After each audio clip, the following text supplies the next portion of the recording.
Over September 6, bombardments by Russian military killed 3 and injured 2 citizens of Donetsk region, said Pavlo Kyrylenko, the head of the Donetsk Regional Military Administration. The shellings killed residents of Georgiivka, Krasnohorivka and Paraskoviivka. 803 people have perished and 2,023 have been wounded in Donetsk region since the beginning of the full-scale Russian invasion of Ukraine. It is impossible to determine the accurate number of casualties in Mariupol and Volnovakha.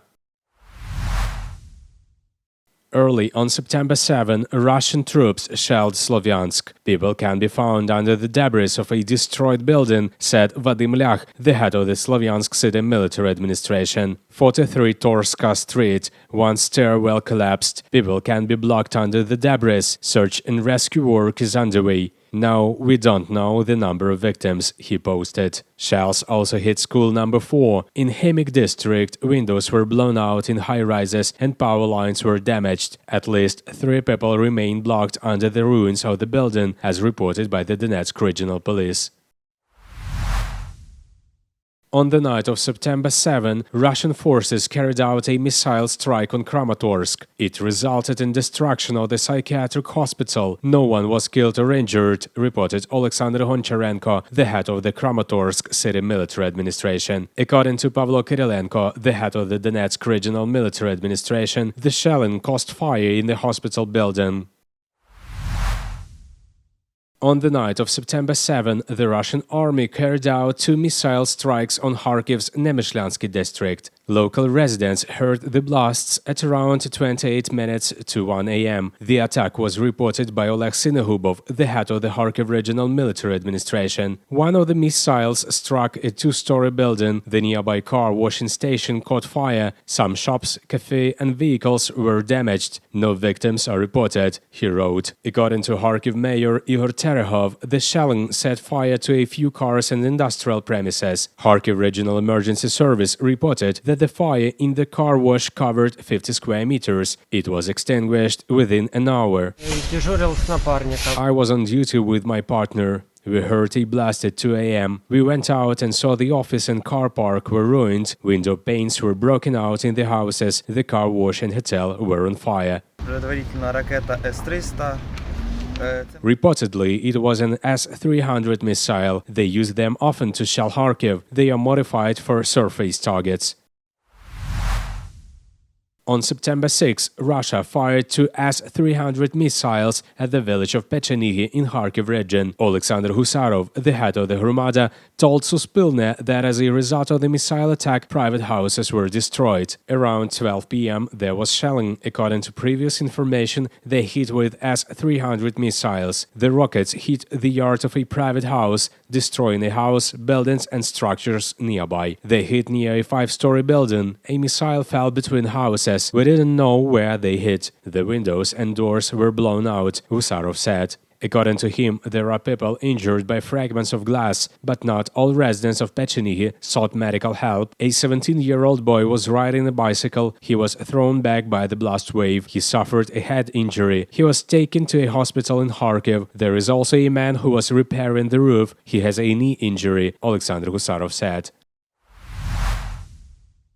On the night of September 7, rescuers extinguished a fire that broke out at an oil depot in Kryvyi Rih as a result of a missile attack by the Russian military. As Valentin Reznichenko, the head of Dnipropetrovsk Regional Military Administration, reported, the flames were extinguished for more than 16 hours. According to Reznichenko, the Russian troops again struck Nikopol and the Marhanets Hromada. They fired from BM-21, mortars and heavy artillery. There were no casualties or injuries. The scale of the destruction is been determined, he wrote. With a backpack on his shoulders, Ilya leaves the new school in Uzhhorod. The 10-year-old boy from Mariupol lives with his grandmother, the usual life of a 4th grader. But 2 months ago, doctors fought for his life. Ilya lived with his mother on the outskirts of Mariupol. When the full-scale invasion began, they moved to the center, where, as it seemed to them at the time, was safer. For a month, they hid in basements and bomb shelters. They cooked outside and drank rainwater, the boy says. When they returned home, they saw that their house was completely destroyed.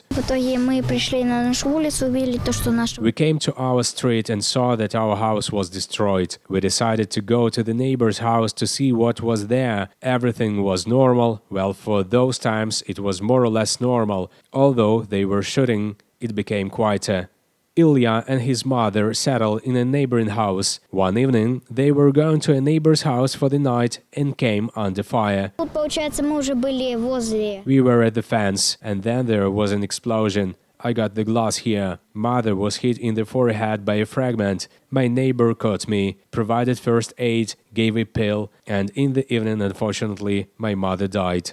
The mother was buried in the yard of their own house, and the wounded boy was transported to Novoazovsk the next day. There, the largest fragment was removed from his leg. Ilya says that he was operated without anesthesia. Then the boy was transported to Donetsk. They wanted to cut off the leg. I learned about it only in the last days when I was in Donetsk, because my doctor said that they could cut off my leg. I just moved my finger and they realized that the leg is not completely atrophied. In Donetsk, local television filmed Ilya's story. The grandmother was able to find the boy on the basis of this footage. Olena lives in Uzhhorod, and at the time of watching the video, she had been waiting for news from her daughter or grandson for a week.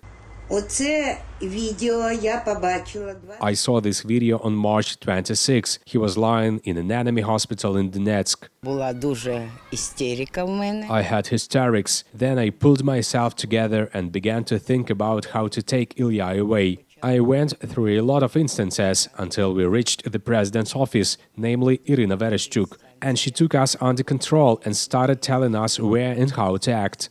The grandmother took 7 days to get to Donetsk, crossed 4 borders and took Ilya to Kyiv. There, in National Specialized Children's Hospital Okhmatdyt, an operation was performed on the boy, and 4 more large fragments were removed. 11 small ones are still in the boy's body. Ilya celebrated his first anniversary in the hospital. Ukrainian show business stars and the president of Ukraine came to congratulate him on his 10th anniversary. Now Ilya is feeling well, the grandmother says. He stopped being afraid of loud noises and rarely remembers life under shelling. And after the victory, he wants to return to the rebuilt Ukrainian Mariupol.